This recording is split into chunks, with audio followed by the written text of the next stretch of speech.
It's Thursday, the 24th of October. I'm Zain Verjee. This is CNN News Center live from London. Making news today. First France, now Germany. A second U.S. ambassador in Europe's been called in to explain allegations of spying by America's National Security Agency. But in the case of Germany, it goes right to the top. Its government alleges that U.S. spies have been eavesdropping on the cell phone calls of Chancellor Angela Merkel. Germany says if she was bugged, it would be a grave breach of trust between allies. Ms. Merkel has raised her concerns personally with President Obama, and the White House used some really carefully worded language in its denial. CNN's Atika Schubert's following all of the developments from our London newsroom. Atika, what exactly did the White House say, and what was that specific choice of words that could be a fudge? It was a very carefully worded phone call and answer from President Obama to Chancellor Merkel. Take a listen to how the White House press spokesperson phrased that answer. The Chancellor that the United States is not monitoring and will not monitor the communications of the Chancellor. I think the key there is that the present tense and the future tense was used, but not the past tense. So it leaves open the possibility that perhaps at some point her phone may have been monitored. Atika Schubert, thanks so much. Some of the other stories we're following for you here at CNN Newsroom. Stop U.S. drone attacks in Pakistan. That's the message from the country's Prime Minister Nawaz Sharif to President Obama. The leaders met at the White House on Wednesday, and they spoke about the sensitive issue in private. Russia is dropping piracy charges against 30 Greenpeace activists. They were arrested last month for protesting against drilling in the Arctic. The so-called Oct24 still face charges of hooliganism. If convicted, they could each get 7 years in a Russian jail. Greenpeace says the charges are wildly disproportionate. Former Italian Prime Minister Silvio Berlusconi faces more charges of corruption. This time, it's for allegedly trying to bribe a senator back in 2006. Berlusconi's attorneys say that he's going to be exonerated. In August, Italy's High Court upheld Berlusconi's 4-year prison sentence for tax fraud.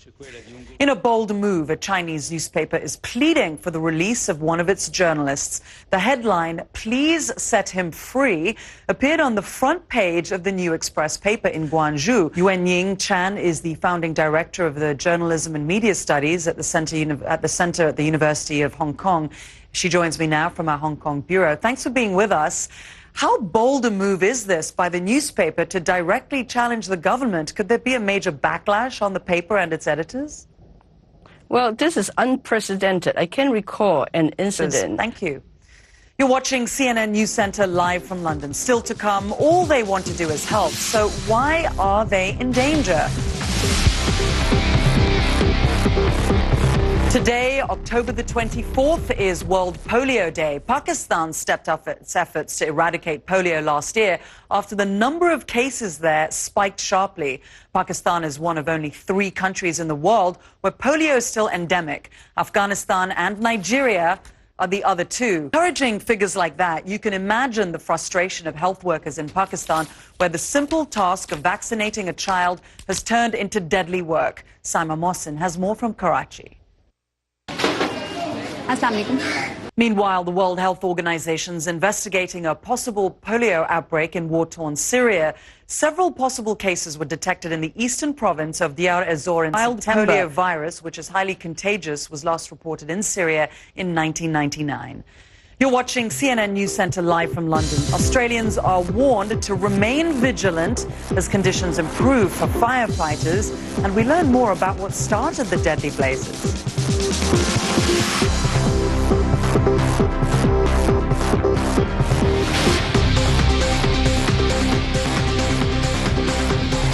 You're watching CNN News Center live from London. A pilot has died fighting bushfires in the Australian state of New South Wales. The aircraft was on a mission to dump water from the fires from the air when it crashed in remote bushland. So is there relief on the way or more hot, windy weather? To find out, let's go to Samantha Moore at the International Weather Centre. How's it looking? In the immediate future, Zain, it is looking so much better. We've gotten some moisture in there. Temperatures have cooled. Still looking for their missing. Samantha Moore, thank you. A top footballer is calling on the sports' bosses to take some firm action about racist chanting, saying fans in Moscow abused him for being black. Manchester City's Ivory Coast star Yaya Toure says a section of the crowd dished out racial abuse. And Yaya Toure. First, there was the so-called bling bishop, and now he was suspended for spending $42 million to renovate his home. Now there's this other scandal involving a now former bishop that's rocking the Roman Catholic Church. This one involves an alleged relationship that was kept secret for years and a young mother who says she's now fighting for the truth about her daughter's paternity. Rafael Romo reports. In the eyes of the world, on an earlier story, we just want to make a correction. That was not Toure. It was his Manchester City teammate, Fernandinho. You're watching CNN News Center. I'm Zain Verjee at CNN in London. Thanks so much for joining me. I'll bring you an update of the news headlines in just a few minutes. Stay with us.